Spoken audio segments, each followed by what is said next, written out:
Lady with lamp, വിളക്കേന്തിയ വനിത, Florence Nightingale, ആമുഖങ്ങൾ ആവശ്യമില്ലാത്ത മനുഷ്യ സ്നേഹത്തിൻ്റെ ഉദാത്തമായ മാതൃക.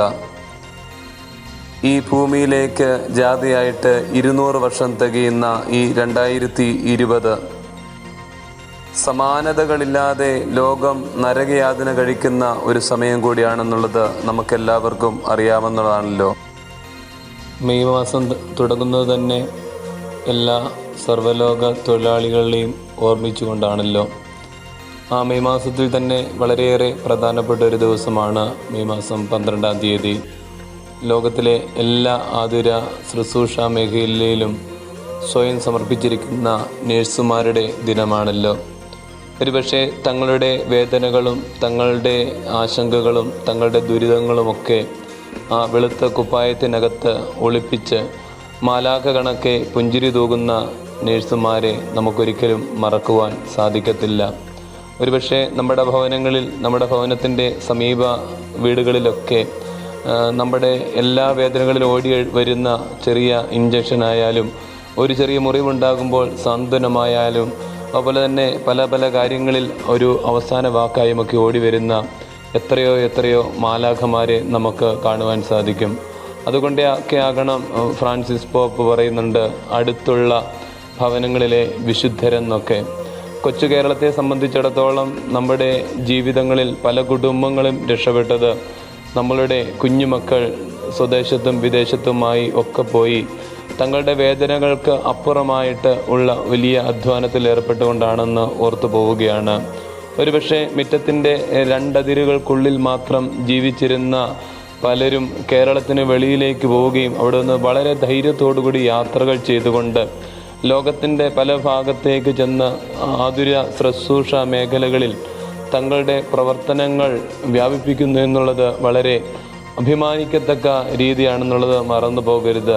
തമ്പുരാൻ്റെ ജീവിതത്തിൽ, തമ്പുരാൻ്റെ അടുക്കൽ വന്ന ഓരോ രോഗികളെയും തൊട്ട് സൗഖ്യമാകുവാൻ യേശു തമ്പുരാൻ മനസ്സ് കാണിക്കുകയാണ്. ഒരുപക്ഷെ നമ്മളുടെ ജീവിതത്തിൽ നമ്മളെ സ്വാധീനിക്കുന്ന അല്ലെങ്കിൽ സ്വാധീനിച്ച ഒരു നേഴ്സെങ്കിലും ഇല്ലാതെ പോകുന്ന ഒരു വ്യക്തിയെങ്കിലും ജീവിതത്തിൽ ഇല്ലാതെ പോകത്തില്ല എന്നുള്ളത് തർക്കം നിറഞ്ഞതാണ്. നമ്മുടെ വേദനയിൽ അല്ലെങ്കിൽ നമ്മുടെ സ്വന്തപ്പെട്ടവരുടെ വേദനയിൽ അവരെ ഒരു വലിയ മാലാഖ കണക്കെ ശുശ്രൂഷിക്കുന്ന ഒത്തിരി ആൾക്കാരെയൊക്കെ ഓർത്തു പോവുകയാണ്. ഒരുപക്ഷെ നമ്മുടെ കൊച്ചു കേരളത്തിൻ്റെ അവസ്ഥയൊക്കെ എടുക്കുമ്പോൾ കുറേ നാൾ മുമ്പൊക്കെ ഇവരുടെ അവകാശങ്ങൾക്ക് വേണ്ടിയിട്ടൊക്കെ ഒത്തിരി സമരങ്ങളൊക്കെ നടന്നത് ഓർത്തു പോവുകയാണ്. 3 അക്കം 4 അക്കത്തിൻ്റെ തുടക്കം മാത്രം മാസ ശമ്പളമുള്ള ഒത്തിരി ആൾക്കാരെ കാണുവാൻ സാധിച്ചു. അവർ തെരുവിൽ തങ്ങളുടെ കണ്ണുനീരൊഴുക്കുന്ന നിമിഷങ്ങളിൽ അതിൻ്റെ പിന്നാലെ ഒരു സപ്പോർട്ട് പോലും ചെയ്യാൻ ആരുമില്ലായിരുന്നു എന്നുള്ളത് വേദനയോടുകൂടി ഓർത്തു പോവുകയാണ്. തൊഴിൽ ചൂഷണം ഒത്തിരി നടക്കുന്ന ഒരു മേഖല കൂടിയാണ്. നമ്മൾ അവരെ മാലാഖമാരായി വാഴ്ത്തുമ്പോഴും അവരെ വണക്കത്തിന് മാത്രമല്ല, അവർക്കും ഒരു ജീവിതമുണ്ടെന്നും അവരും മനുഷ്യരാണെന്നും അവരുടെ ജീവിതത്തിൻ്റെയും പച്ച പിടിക്കണമെങ്കിൽ നമ്മളുടെ ഒരു സഹകരണം വേണമെന്നുള്ളത് ഓർക്കുകയാണ്.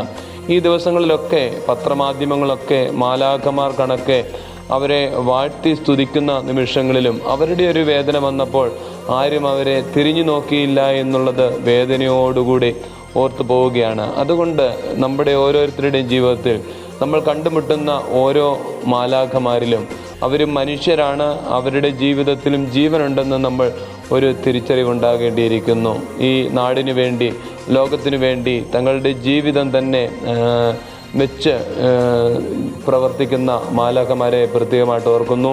പകർച്ചവ്യാധികളിലും അതുപോലെ തന്നെ മാറാരോഗങ്ങളിലും അതുപോലെ തന്നെ ജീവിതത്തിൽ പല വേദനകൾ അനുഭവിക്കുമ്പോഴും നമുക്കൊരു സ്വാന്തനമാണ് ഈ മാലാഖമാർ.